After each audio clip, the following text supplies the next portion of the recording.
नमस्कार, मेरा नाम है अमिताभ और दृष्टि आईएएस की इस नई वीडियो में स्वागत है आपका। हाल ही में केंद्रीय कर्मचारियों के वेतन में संशोधन के लिए 8वें वेतन आयोग को मंजूरी दे दी गई है। अब इस मंजूरी के साथ 8वां वेतन आयोग जब लागू होगा, इसकी संभावना व्यक्त की जा रही है कि 2026 में इसको लागू कर दिया जाएगा। इसके लागू होने के साथ केंद्रीय कर्मचारियों के वेतन को रिवाइज किया जाएगा और उसमें कुछ वृद्धि होगी। अब ऐसे में सवाल उठता है कि वास्तव में ये वेतन आयोग क्या होता है, क्यों इसको बार बार हर 10 वर्ष में अमूमन एक वेतन आयोग हम देखते हैं, तो क्यों इसको लाया जाता है, वास्तव में इसके पीछे वो कारण क्या है और इस नए वेतन आयोग के लागू होने के बाद वेतन में जो वृद्धि है वो कितनी हो सकती है। तो इन सभी पहलुओं पर आज चर्चा करेंगे। तो चलिए शुरुआत करते हैं आज के इस वीडियो की 8वें वेतन आयोग शीर्षक के अंतर्गत। सबसे पहले बात करते हैं खबर की। तो खबर और इसके चर्चा में होने का कारण ही यही है कि 16 जनवरी को केंद्रीय मंत्री अश्विनी वैष्णव जी के द्वारा इसकी घोषणा की गई है कि अब 8वां वेतन आयोग जो है उसको अनुमति मिल गई है, अब उसका गठन किया जाएगा और साथ ही साथ जब ये लागू होगा तो नए वेतनमान जो रिवाइज्ड वेतनमान है वो लागू हो जाएंगे, जिससे कि केंद्रीय कर्मचारियों को लाभ होगा। अब सवाल ये भी उठता है कि 8वें वेतन आयोग की चर्चा इतनी हो रही है तो क्या सिर्फ इससे केंद्रीय कर्मचारियों को भी लाभ होगा या कुछ अन्य लोग भी इससे लाभान्वित हो सकते हैं, तो इसको भी समझेंगे। साथ ही साथ वेतन आयोग क्या होता है, इस बात को जानने के साथ इसकी आवश्यकता क्यों पड़ती है, क्यों इसको बार बार लाया जाता है। 8वां वेतन आयोग के बारे में कुछ महत्वपूर्ण तथ्य और अंत में एक अभ्यास प्रश्न पर चलेंगे। सामान्य अध्ययन के प्रश्न पत्र 3 से जोड़ के इस खंड को आप देख सकते हैं। इसमें कुछ हम टेक्निकल पहलुओं पर भी चर्चा करेंगे।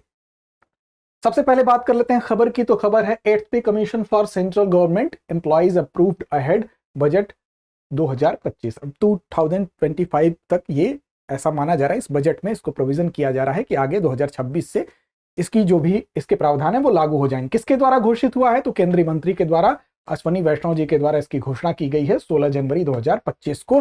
और साथ ही साथ जब ये लागू होगा तो इससे लाभान्वित केवल जो वेतन भोगी है वही नहीं होंगे बल्कि पेंशनर्स भी होंगे, तो इस बात को भी आप याद रखेंगे। तो चलिए हम चर्चा को शुरू करते हैं। सबसे पहले ये जानते हैं कि वास्तव में वेतन आयोग क्या होता है।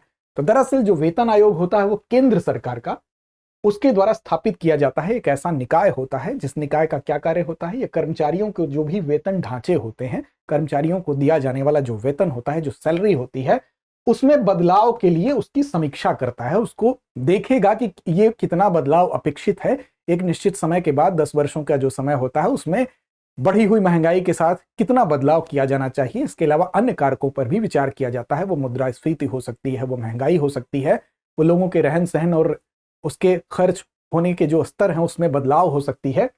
तो इन सभी पक्षों पर विचार करने के बाद इसकी समीक्षा की जाती है और फिर यह सिफारिश करता है। इसका मतलब केंद्र सरकार का एक ऐसा निकाय जो कि केंद्रीय कर्मचारियों के वेतन ढांचे में बदलाव की सिफारिश करता है।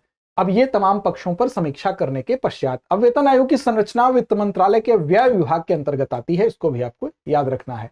और इसका गठन जैसा मैंने शुरू में बताया कि अमूमन 10 वर्षों के बाद किया जाता है। एक सामान्य रूप से यह परंपरा देखने को मिली है। पहला वेतन आयोग 1946 में स्थापित किया गया था और आजादी के बाद से अब तक, इससे पूर्व की अगर बात करें तो 7 वेतन आयोग गठित हो चुके थे। इसको लेंगे अगर उस संख्या में जोड़ देंगे तो ये 8वां वेतन आयोग है, इसलिए इसके नाम से ही स्पष्ट है 8 वेतन आयोग की संख्या हो जाएगी। 7वें वेतन आयोग का गठन वर्ष 2014 में किया गया था और इसकी सिफारिशें कब लागू हुई थी, तो 2016 में इसकी सिफारिशें लागू हुई थी। ठीक उसी प्रकार 10 वर्षों बाद 2026 से, जनवरी 2026 से ऐसी संभावना है कि 8वें वेतन आयोग की सिफारिशें भी लागू हो जाएंगी। इसके अलावा सरकार के लिए वेतन आयोगों की जो सिफारिश होती है, वेतन आयोग द्वारा की जाने वाली जो सिफारिश होती है, अब आपके मन में ये सवाल उठ रहा होगा क्या वो बाध्यकारी होती है। तो देखिए, सरकार इसके लिए बाध्य नहीं है, ये पूर्ण रूप से सरकार के लिए स्वैच्छिक है। सरकार चाहे तो इस वेतन आयोग की सिफारिश को मान भी सकती है और नहीं भी मान सकती है। तो ये आप ध्यान रखेंगे कि इसकी सिफारिश को मानना सरकार के लिए अनिवार्य नहीं है। अब वेतन आयोग की आवश्यकता क्यों पड़ी, इस पक्ष पर भी विचार कर लें। तो दरअसल वेतन आयोग की जरूरत इसीलिए पड़ती है क्योंकि वेतन में संशोधन की आवश्यकता पड़ती है समय के साथ, क्योंकि समय के साथ विभिन्न चीजों में बदलाव आता है, विभिन्न पहलुओं में बदलाव आता है। वो पहलू कौन से हो सकते हैं, वो पहलू होता है आर्थिक परिदृश्य। क्योंकि सरकारी कर्मचारियों का जो वेतनमान होता है, जो भत्ता होता है, अन्य लाभ होते हैं, उसका आकलन किया जाता है, फिर वेतन में संशोधन की सिफारिश की जाती है और इसमें जो कारक जिम्मेदार होते हैं वो सारे कारक यहाँ पर आपको उदाहरण स्वरूप दिए गए हैं, जैसे मुद्रास्फीति हो सकती है, आर्थिक स्थिति हो सकती है, जीवन यापन की लागत और प्रचलित बाजार दरें हो सकती हैं। क्योंकि समय के साथ साथ महंगाई बढ़ती है, प्रचलित बाजार दरें जो हैं, कोई सामान आज अगर 10 रुपए का मिल रहा हो सकता है से 10 वर्ष बाद उसकी कीमत कहीं ज्यादा हो, तो उसी अनुपात में इसको फिर से रिवाइज करने के लिए, वेतन में संशोधन करने के लिए समीक्षात्मक रूप में इसको सामने लाया जाता है। अब ये समाज के विभिन्न वर्गों के बीच जो आय असमानता है वो कहीं ना बनी रहे, इसीलिए विभिन्न वर्गों के बीच में आय असमानता को भी कम करने के लिए इसको लागू करना अनिवार्य है। साथ ही साथ सरकारी कर्मचारियों को प्रदान किए जाने वाले विभिन्न भत्तों की समीक्षा भी, उसमें बदलाव की भी सिफारिश की जाती है। केवल वेतन ही नहीं, वेतन के अनुपात में ही जो भत्ते दिए जाते हैं उसकी भी समीक्षा की जाती है कि अगर यात्रा मान लीजिए ज्यादा महंगी हो गई तो यात्रा के लिए दिया जाने वाला भत्ता क्या उसके अनुपात में कुछ संशोधन की आवश्यकता है या नहीं है। ये एक उदाहरण के रूप में हो सकता है। इसी प्रकार आवास भत्ता भी हो सकता है, वो चिकित्सा भत्ता भी हो सकता है। तो इन सभी पक्षों पे यात्रा भत्ता, चिकित्सा भत्ता, आवास भत्ता, इस पे भी विचार किया जाता है। इसका प्रभाव क्या हो सकता है, तो अगर इफेक्ट की बात करेंगे तो देखिए, तो इससे जो सार्वजनिक वित्त होता है, जो सरकारी जो वित्त होता है, उस पर दबाव पड़ता है। क्यों? क्योंकि यह संख्या बहुत बड़ी होती है जिनको इसका लाभ मिलता है। अगर बात करें सिर्फ केंद्रीय कर्मचारियों की, तो इस बार ही अगर आप देखें तो 50 लाख प्लस वेतन भोगियों की भी संख्या और 50 लाख प्लस जो है वो पेंशन भोगियों की भी संख्या है। तो इससे जो राजकोष है, जो सरकारी वित्त है, उस पर दबाव पड़ता है। एक प्रभाव तो ये वित्तीय व्यय बढ़ता है, महत्वपूर्ण प्रभाव, क्योंकि ये संख्या काफी बड़ी होती है कर्मचारियों के वेतन भत्ते से जो लोग प्रभावित होते हैं। साथ ही साथ अन्य क्षेत्रों पर भी इसका रिपल इफेक्ट पड़ता है। रिपल इफेक्ट क्या होता है, जैसे उदाहरण के रूप में आप देखें, किसी नदी में जब आप एक कंकड़ फेंकते हैं तो लहरें उठती हैं, एक लहर से दूसरी, दूसरी से तीसरी, और वो फैलती है और फैलने के साथ वो किनारों तक जाती है। तो रिपल इफेक्ट का मतलब ही हुआ कि एक चीज दूसरी चीज को जब प्रभावित करता है तो उसको रिपल इफेक्ट के रूप में देखते हैं। तो देखिए, यहाँ अक्सर देखेंगे जब सरकारी क्षेत्र में नया वेतनमान आता है तो उसका प्रभाव निजी क्षेत्र में भी देखने को मिलता है। तो वहां भी वेतन में संशोधन अपने आप होता है, ये इसी रिपल इफेक्ट का परिणाम होता है। साथ ही साथ केंद्र में अगर नया वेतनमान लागू होगा तो जो राज्य होंगे वो भी विवश होते हैं अपने यहाँ नए संशोधन को करने के लिए, और उसका आधार क्या बनेगा? आधार बनेगा केंद्रीय वेतन आयोग की जो सिफारिशें होती हैं संदर्भ बिंदु के रूप में, केंद्र बिंदु के रूप में, उसी का उपयोग किया जाता है। तो इस तरह से हम देख रहे हैं इसका रिपल इफेक्ट भी देखने को मिलता है। आगे चलेंगे और बात करेंगे 8वें वेतन आयोग के मुख्य बिंदुओं के ऊपर, लेकिन उससे पहले आपको सूचित कर रहे हैं कि दृष्टि आईएएस मुखर्जी नगर की क्लासेस अब नोएडा शिफ्ट हो चुकी हैं और यहाँ पर आईएसडीएस फाउंडेशन प्रीलिम्स मेंस कोर्स का ऑफलाइन बैच हिंदी और इंग्लिश दोनों माध्यम में एडमिशन आरंभ है। पता आप यहां से देख सकते हैं, 8750187501 वो नंबर है जिस पर कॉल करके आप विस्तार से जानकारी हासिल कर सकते हैं। साथ ही साथ प्रयागराज में नए फाउंडेशन बैच की सूचना है। हिंदी माध्यम का बैच प्रारंभ हो रहा है 19 फरवरी से सुबह 8 बजे से इसकी कक्षाएं प्रारंभ हो रही हैं।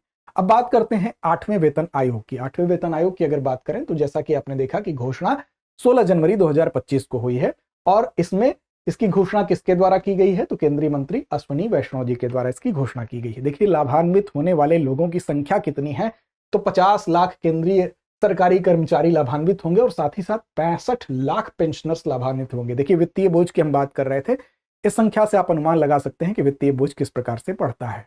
लेकिन हम ऐसा नहीं कह सकते कि यह जरूरी नहीं है, बिल्कुल जरूरी है, क्योंकि आय की असमानता भी हमें समाप्त करनी होती है और बढ़े हुए महंगाई के अनुपात में लोगों की सैलरी को भी रिवाइज होना चाहिए। 2026 तक स्थापित किए जाने की संभावना है। 1 जनवरी 2026 तक लागू होने की इसकी संभावित तिथि है। साथ ही साथ इस आयोग के संचालन की निगरानी के लिए एक अध्यक्ष और 2 सदस्य जल्दी ही नियुक्त कर दिए जाएंगे। अगर 7वें वेतन आयोग में आप देखेंगे तो जो कर्मचारी संघ थे उसने 3.68 फिटमेंट फैक्टर की डिमांड की थी। अब सवाल उठता है, ये फिटमेंट फैक्टर क्या होता है? इसको बताएंगे आपको, फिटमेंट फैक्टर क्या होता है।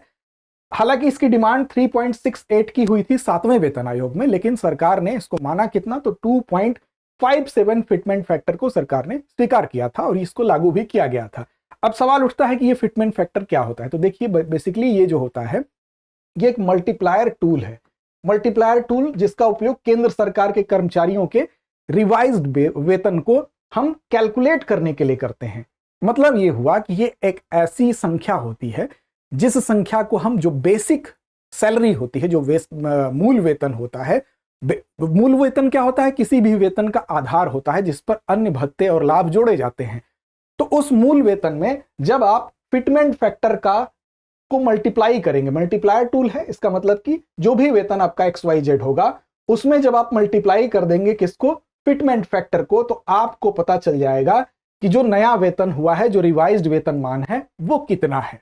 अब फिटमेंट फैक्टर जितना ज्यादा होगा नए वेतन मान को उतना ज्यादा बेहतर माना जाएगा। अब देखिए यहां पर मतलब इसका और स्पष्ट आप समझें कि जो पुराने वेतन से रिवाइज या बढ़ा हुआ वेतन कितना ज्यादा होगा, ये डिपेंड करता है कि फिटमेंट फैक्टर कितना ज्यादा होगा।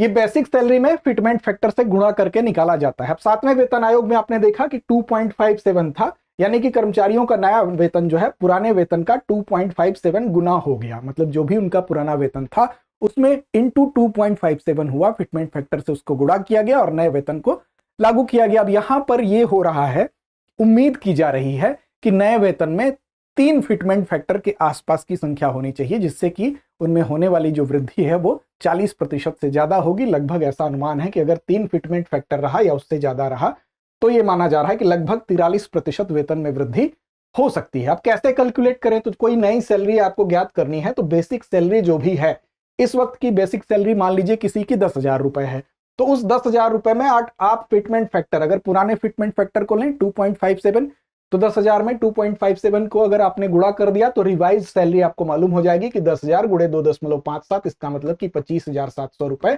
उसकी रिवाइज सैलरी हुई। अब नए वेतनमान में, 8वें वेतनमान में फिटमेंट फैक्टर के ज्यादा होने की उम्मीद की जा रही है। अगर 3 या उससे ज्यादा होता है तो 43% या उससे ज्यादा की वृद्धि होने की संभावना है। तो यहां पर याद रखिएगा, फिटमेंट फैक्टर आपके समझने के लिए आसान होगा। अंत में बारी आती है अभ्यास प्रश्न की। एक प्रीलिम्स अर्थात एक एमसीक्यू होगा, बहुविकल्पीय प्रश्न होगा, क्योंकि बहुविकल्पीय प्रश्नों का रोल आपके तैयारी के बीच में बहुत ज्यादा होता है। इसके माध्यम से हम अपने अभ्यास को धार दे सकते हैं।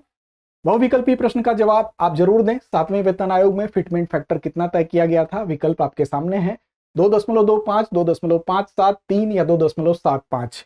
साथ ही साथ आपके लिए एक मुख्य परीक्षा के लिहाज से प्रश्न दिया जा रहा है, आप इसका लिखकर अभ्यास करें। फिटमेंट फैक्टर का वेतन निर्धारण में क्या महत्व है? वेतन आयोग द्वारा किए गए संशोधनों का राज्य और निजी क्षेत्र पर क्या प्रभाव पड़ता है? स्पष्ट करें। इन दोनों प्रश्नों का जवाब आप अपने अपने तरीके से देना ना भूलें। लड़ते रहें, अपने लक्ष्य की ओर बढ़ते रहें। डियर व्यूअर्स, अपने एग्जाम की तैयारी को और बेहतर करने के लिए हमारे चैनल को लाइक, शेयर और सब्सक्राइब करना न भूलें।